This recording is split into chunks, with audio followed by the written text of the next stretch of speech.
You'll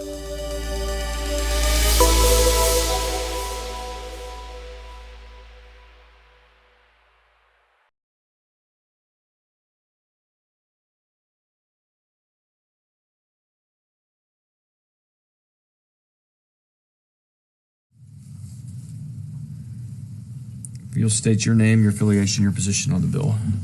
Yes, good evening, Mr. Chairman, members. Thank you for being here. My name is Ware Wendell. I'm the Executive Director of Texas Watch, and we oppose House Bill 19. We've heard a lot this evening about litigation. We've heard a lot about insurance. Let me talk about that. The reason why is we have a safety crisis on Texas roads right now. Texas leads the nation in large truck wrecks and has every year since 2016. From 2016 to 2019, the number of truck crashes increased by 27%, nearly a third. We had more truck crashes in 2019 than Oklahoma, Louisiana, Arkansas, New Mexico, Arizona, Kansas, Nebraska, Colorado, and Mississippi combined. In 2019, Texas led the nation with 685 trucking fatalities, compared to 463 in California and 282 in Florida. And here's the most astonishing figure. If you remember one thing about what I say this evening, since 2009, trucking fatalities in Texas have more than doubled. The population of Texas has increased 18% since that time, but the number of trucking fatalities in Texas rose by 105%. This is NHTSA data. So yes, there's a crisis. There is a crisis of trucks killing Texans. That's your crisis right there. Trucks carrying heavier loads and driving faster than ever on Texas roads. And we must protect life in this state. We must. So how do we solve the problem? And we want to solve the problem by enforcing the rules and by improving our roads. The legislation is currently written, and I appreciate your comments very much at the outset, Mr. Chairman, of the hearing. The legislation has exceptionally broad application. I think it's important for everyone to understand this applies beyond 18-wheelers. This applies to four wheels, Amazon vans, Ubers, you name it. And it effectively places the focus on the driver's actions in the seconds leading up to the crash, while essentially ignoring the years leading up to the crash in terms of the corporate misconduct. I won't belabor that point because you've heard excellent testimony on that. Keeps vital information from juries currently, which are our smallest and most representative form of government. I'll close by saying that we are our brother's keepers on the road. I just ask that you please hear the families. We've helped to bring many of them to you today. One gentleman started driving at 2 a.m. this morning to be here. So please hear their cries. And my prayer is that you think of the families in the future and ask yourself, does this bill make Texas roads safer for your children? Representative Moody, good night to them, and for our grandchildren. Look forward to working with you, Mr. Chairman. Thank you, sir. Thank you. Representative Johnson. Hi, Ware. Hi, good to see you. Thanks for coming at this late hour. And I just want to take a moment to thank all the families that have come to testify and share their stories, along with all the business owners. I want to kind of touch base. I think you really articulated the essence of what's going on here, in that, Mr. Chairman, the problem is we have a problem of road safety in Texas. We have a problem of truck safety because when these big trucks, they're carrying heavier, they're cramming more stuff in them to be more efficient, right?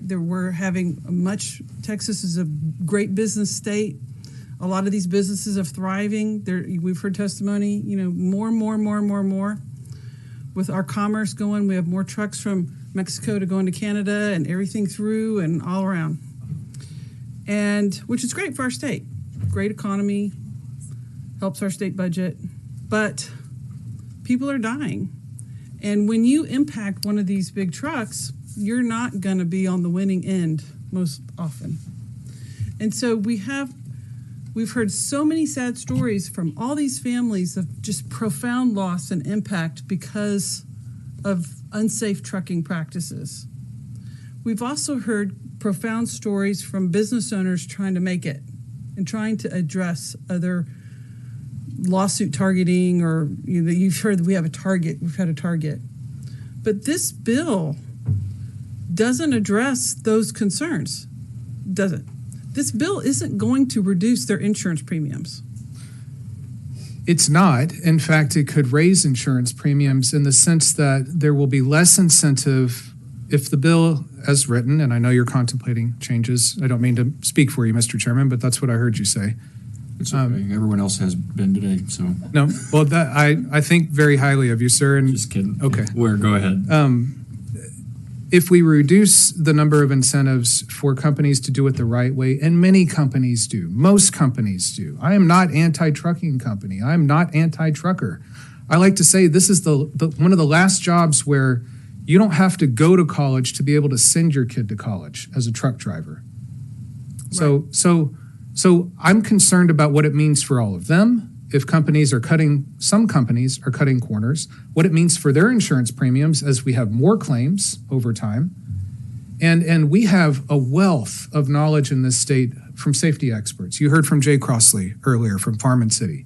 He is a transportation safety expert.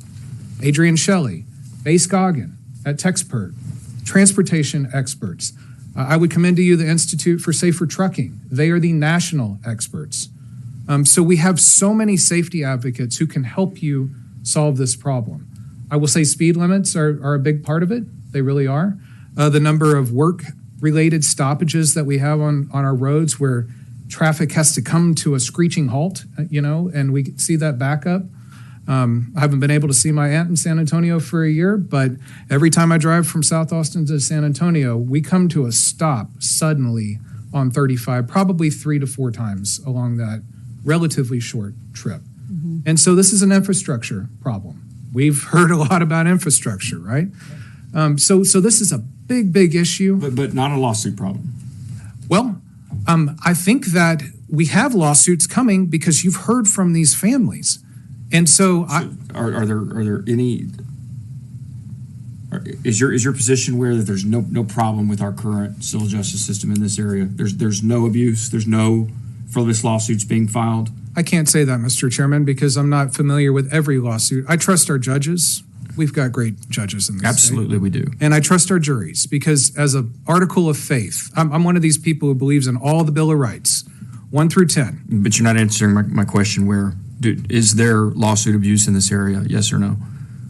I am sure that there has been a case that's been dismissed. So I'm sure that there is, and I trust our system. If any of these folks, I don't think I've heard one piece of witness testimony today from an injured Texan who I haven't been thinking if that individual's claim was somehow kicked out, they weren't able to be made whole and to hold that company responsible, that would be lawsuit abuse.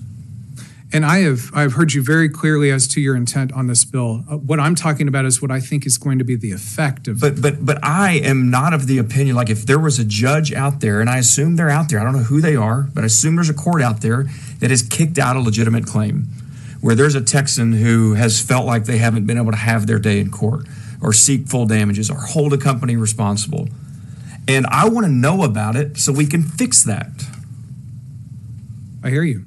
And I think y'all would be with me on that. I think we'd all be together that we would want to right that wrong and make sure it doesn't happen again. Why can't the opposite be true?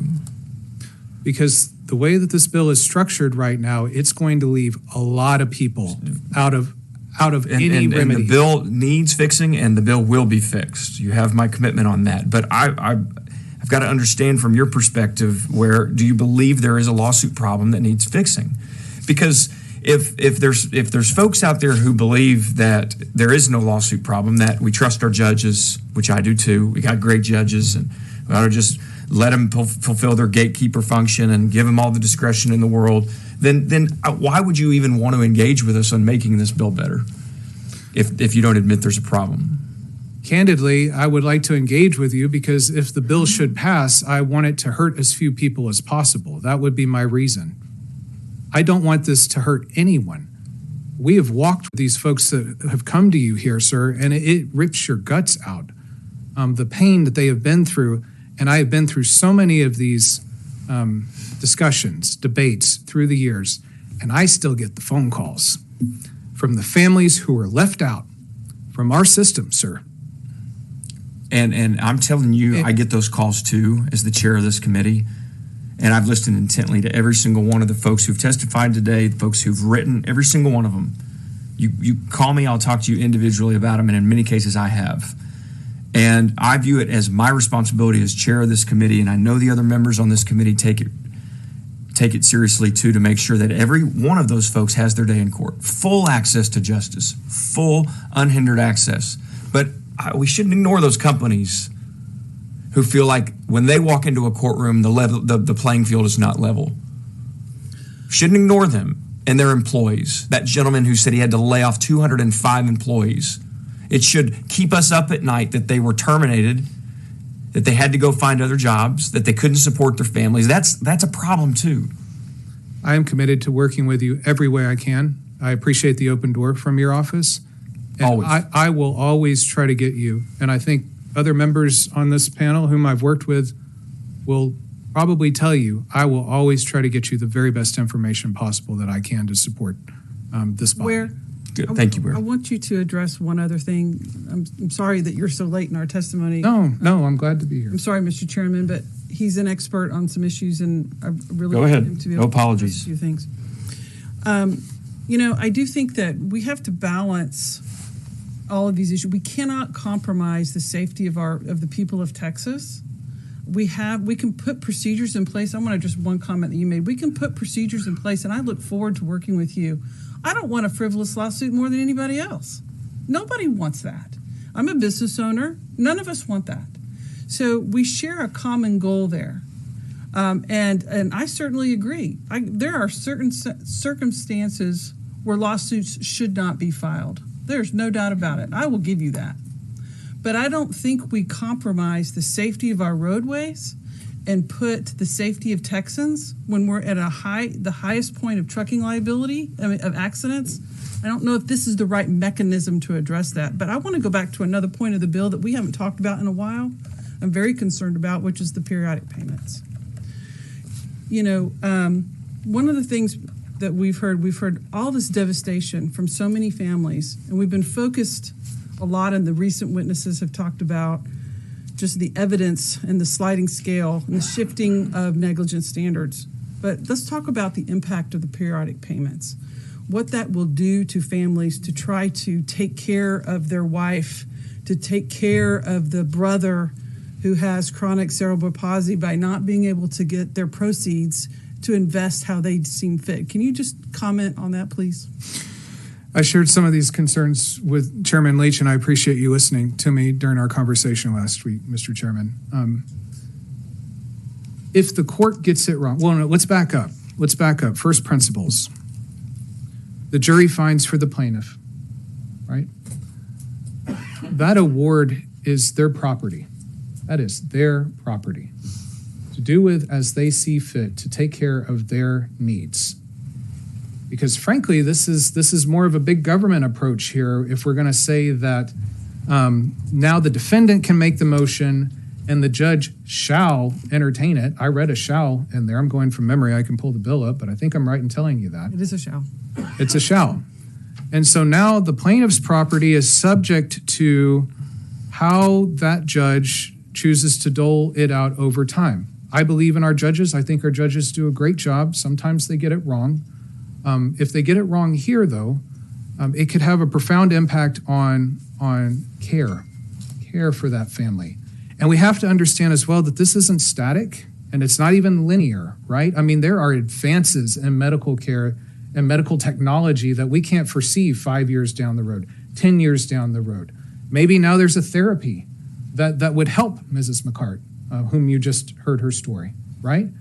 And if those payments are parceled out in such a way that they're too small to help her get that therapy, maybe they make as a family an educated decision that we want to travel to wherever it is, to Houston, and to get that new therapy. But gosh, we're on this payment plan in essence. That could have a human cost as well. I'm going to go back to a point you made, because I think you articulated in a way that hasn't been brought up yet. And, Mr. Chairman, I think this is really important. When you get the jury award, that becomes that is you. I mean, that award is given to you. And we are not in the business of the state of Texas. We're independent. We're fierce. You should get what's yours. And the government or the state or a defendant who caused all of your harm you should not have to wait 20 years to get what a jury determined, a jury of your peers in the greatest judicial system on earth determined that you were entitled to. And, I will quote Milton Friedman. He said companies should be responsible for the harm that they cause. He favored tort liability over broad regulation, right? Because you can think of broad regulation as more akin to chemotherapy, where tort liability, case by case, surgically addressing the issue at hand. And through that, then we transmit a message throughout society that this conduct will not be allowed, it will not be rewarded. And the last point I'll make, because I think it's an important one, when that money is awarded to that plaintiff, that is the system working to rebalance the scales of justice, because those costs have been wrongly imposed upon that plaintiff, upon that family. And so they're not getting ahead. I don't think anyone would want to walk the road that Mr. Mata is walking right now. What a brave man. So that's the last thing I'll say. Y'all have been very kind. I've taken too much of your time. But Thank you, Mr. Chairman. No, thank you, Ware. You're at the report. table, my friend. And Thank you, sir. We are glad you're there. Members, any other questions?